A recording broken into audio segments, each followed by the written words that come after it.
Paddington's suitcase. Please look out the display. Thank you. Which book would you like? Would you like The Artist, The Zoo, and The Marmalade Maze? Paddington at the fair.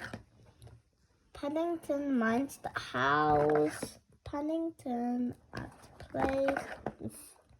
Paddington on the busy day. Finally, Paddington and the 30 fruity rainbow. So which one would you like? You want this? Okay. Let's put the rest back in. Aha! Please could you subscribe for man to Honey, and here's that looks like. He took it and let's now do it. Paddington and the Marmalade Maze. One day, Paddington's friend, Mr. Gubber, took him on an outing to a place called Hampton Cart Place. I think you will enjoy it, Mr. Brown, he said over one sound rooms. Lots of kings and queens have lived here. Paddington always enjoyed his outing with Mr. Grub, and he couldn't wait to see the place.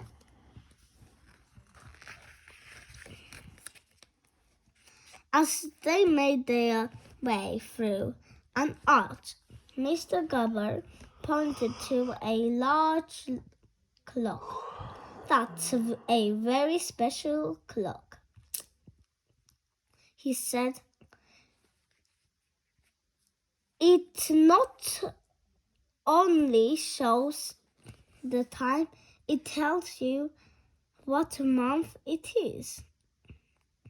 Perhaps we should hurry, Mr. Gubber, said Paddington anxiously. It's 1/2 June already.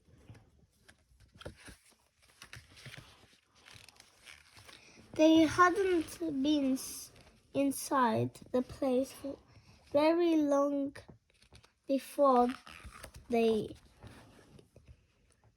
came across a room which had the biggest bed Paddington had ever seen.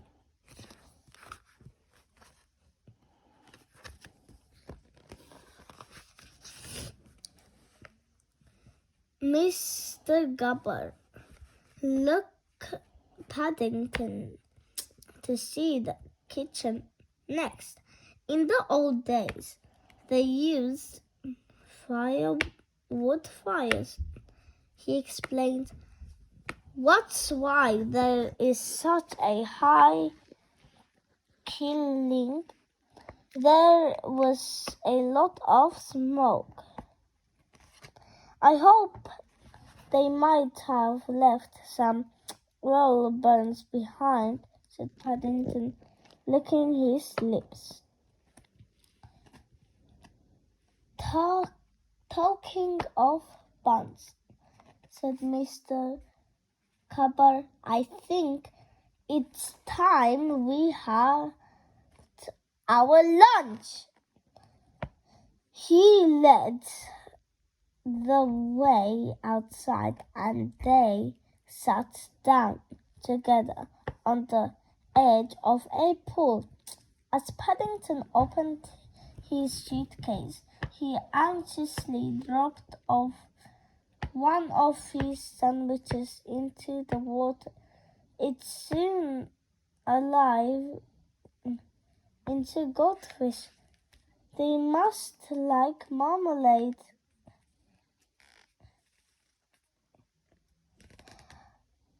said Mr. Cobra. I wonder if that's how they got their names.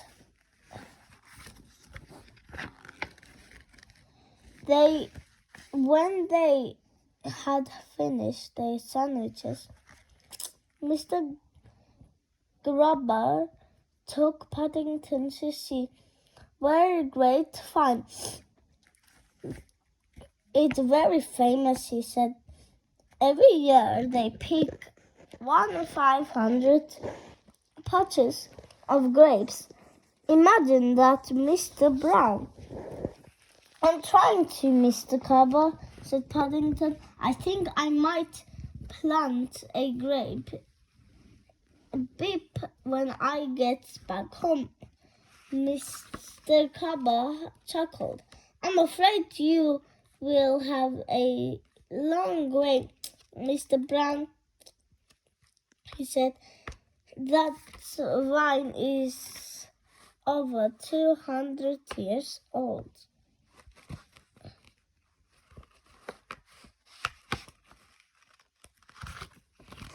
Now, said Mr. Cobble, before we leave, we must visit the famous maze. Sometimes it makes people hours to find their way out. I hope that doesn't happen to us,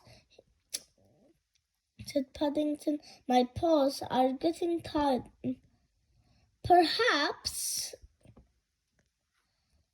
it's time I took you home, said Mr. Cobble. Much is surprised. The words were no sooner out of his mouth than everyone around them began to talk. That sounds a great idea, said a man. It's in a striped shirt. Please wait while I buy a new film for my camera, said a Japanese lady. I've never seen inside a real English home before, said another lady. I wonder if they serve tea.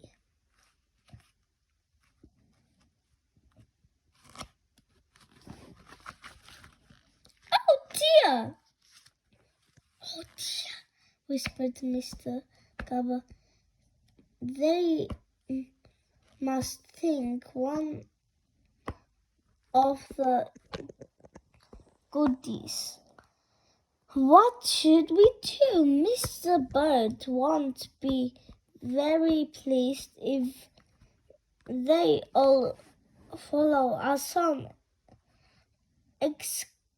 exclaimed Mr. Paddington. She only has a small teapot. Then he had an idea. Follow me, he said cold. I think perhaps we ought to go to the maze after all. You sure? Are you sure?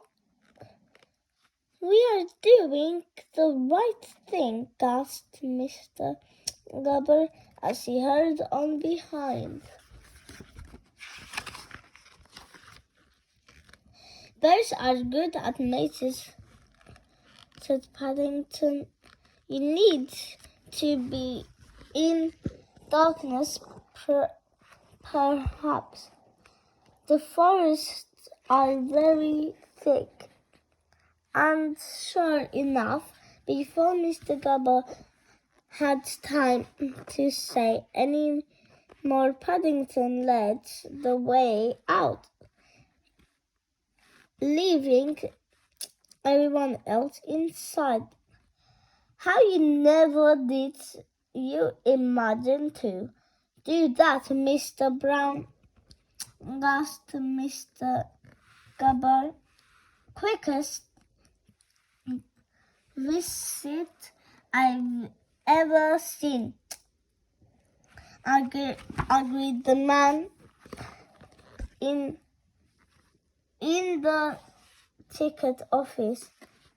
I use marmalade chunks to show where we and Lucy thought for before she went to the home for Betty Bears.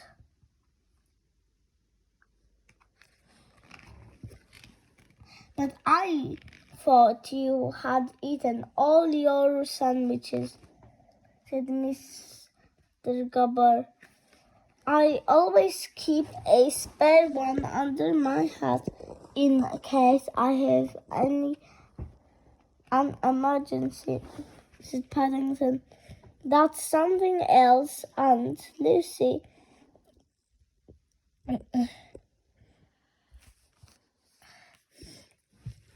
Taught me. She'll be very pleased when she hears. And she stopped for a kiosk to buy a picture postcard so what he could write and tell her all about his day out.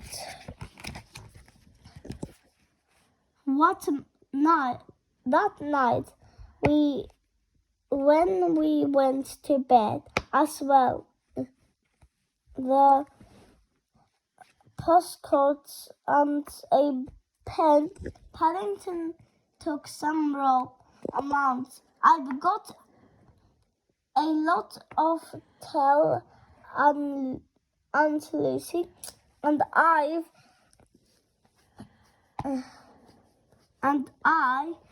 don't want a fall out of bed before I finished.